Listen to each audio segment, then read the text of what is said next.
ভাই, রাত হয়ে যাইতেছে। আব্বার লাশটা এই জায়গায় পড়ে রয়েছে, অনেকক্ষণ হয়ে গেল। চল, বাপেরে দাফন করতে হইব না?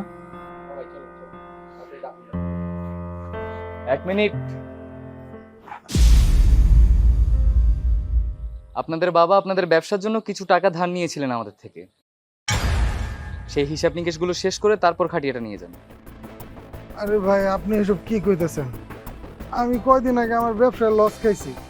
আমার হাতে তো এত টাকা পয়সা নাই। আমি এখন টাকা কই থেকে দিব? আর এই ছোট, তুই ব্যবস্থা কর না, বাপের লাশ তো দাফন করতে হইব। আমি কোনো টাকা পয়সা দিতে পারুম না ভাইজান। আমার ব্যবসা মাত্র শুরু। টাকা তুমি দাও, আমি ওনার পোলা, তুমি হার পোলা না। কেন? আমি কি একলা বাপের পোলা? আমার বাপ কি তোর জন্ম দেয় নাই? তোর কোনো দায়িত্ব নাই? তুই টাকা দে। শোনো ভাইজান, এক কথা বারবার বলে তো লাভ নেই। আর ভাই, আপনি কয় টাকা পান? 5 লাখ টাকা নিয়েছিলাম। আরে ভাই, আপনাকে একটু মায়া দয়া নাই? একটা মানুষ মইরা গেছে, এই টাকার দাবিটা ছাইরা দেন। আশ্চর্য, আপনার বাবা টাকা নিয়েছিলেন আপনাদের ব্যবসার জন্য। আপনাদের ব্যবসা তো আছে, তাহলে টাকা দিয়ে দিন আপনাদের ব্যবসার সয় সম্পত্তি সব বিক্রি করে। আর আপনার বাবা যে মারা গেছে এই সয় সম্পত্তি সব আপনারা ভোগ করবেন না? যদি টাকা দিতে না পারেন তাহলে লাশ এখানে রেখে যান। কি শুরু করছো তোমরা? হ্যাঁ, আমার বাপের লাশ এই জায়গায় পড়ে রইছে। আমার বাবা মইরা গেছে, তোমরা কেউ আর দাফনের কথা চিন্তা করতেছো না। বরং এই পাওনাদারের সামনে দাঁড়িয়ে তোমরা টাকা পয়সার হিসাব করতেছো, ঝগড়া করতেছো। আমার কাছে টাকা নাই, আমি কই থেকে পাবো? আরে তুমি টাকা কি সব আল্লাহ দুইয়া মুছা লয়ে গেছে? হ্যাঁ বড় ভাইজান, তোমার কাছে টাকা নাই? তুমি যে গত 2 দিন আগে ব্যবসা করে 6 লাখ টাকা লাভ করলা, ওই টাকা নিজের হাতে তুমি ঘরে ডয়ারের মধ্যে রাখছো। তোমার টাকা শেষ হয়ে গেল। ছোট ভাই, ভাবি তো বাপের বাড়িতে গেছে না?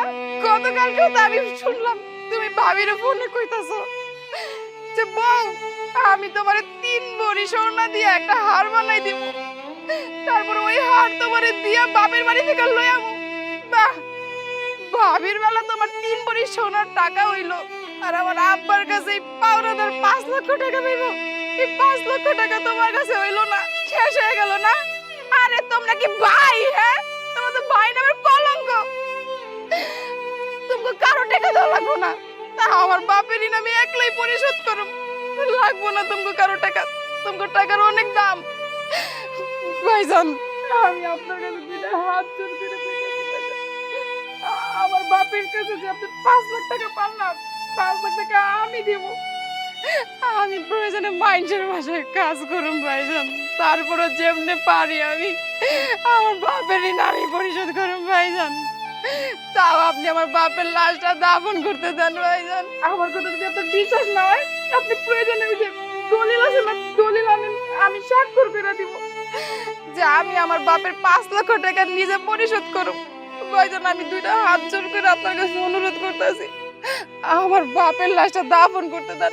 আমার বাপের অনেক কষ্ট হইতাছে। আর এই জায়গায় আর রাইখেন না ভাইজান। ঠিক আছে, আপনি যেহেতু নিশ্চয়তা দিচ্ছেন সেহেতু আপনার লাশ দাফনের ব্যবস্থা করতে পারেন।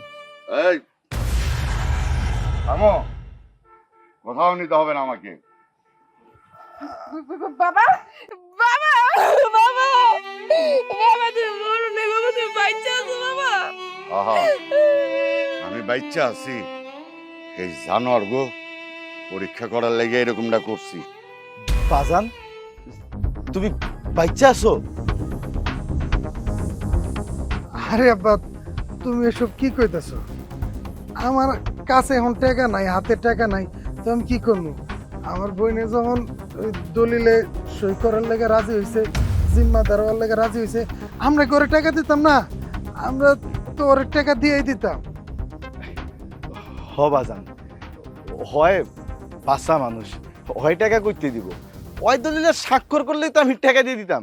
হ, তোকে আমি চিনছি, তোরা তো মানুষ না, জানোয়ার জানোয়ার। বাপের সম্পত্তি লাইগা কত কি তোরা করস, হ্যাঁ? আমার আদর করস, সোহাগ করস, কিন্তু মইরা যা দেখলাম, মানে পরীক্ষা করলাম তো গো, তোরা কি করলি? সামান্য 5 লাখ টাকা দিতে পারলি না। আরে ময় মুরুব্বিরা কয় পোলাপান হয় বাপ মার খুঁটি, তোরা তো খুঁটি হস নাই, হইছস কুটা। হ্যাঁ, শোন, এখন তোগো আর কোনো সম্পত্তির ভাগ আমি দেবো না। আর এই যে মাইয়া, এই মাইয়ার আমি কোনোদিন মূল্যায়ন করি নাই, তোকে মূল্যায়ন করছি। তোকে ব্যবসার লেগা কারি কারি টাকা দিছি। তোরা সম্পত্তির যোগ্য না, যোগ্য হচ্ছে আমার এই মাইয়া। তোরা মনে রাখিস, তোকে নিরাশ করুম না।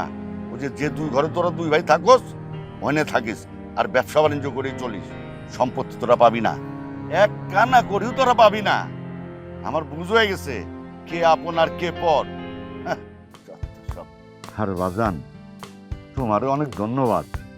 তুমি যদি আমার এই বুদ্ধিটা না দিতা, তাহলে এই মানুষ রূপী জানোয়ার গুলোর আমি চিনতে পারতাম না। তোমার অনেক ধন্যবাদ বাজান। চল মা, ভিতরে চল।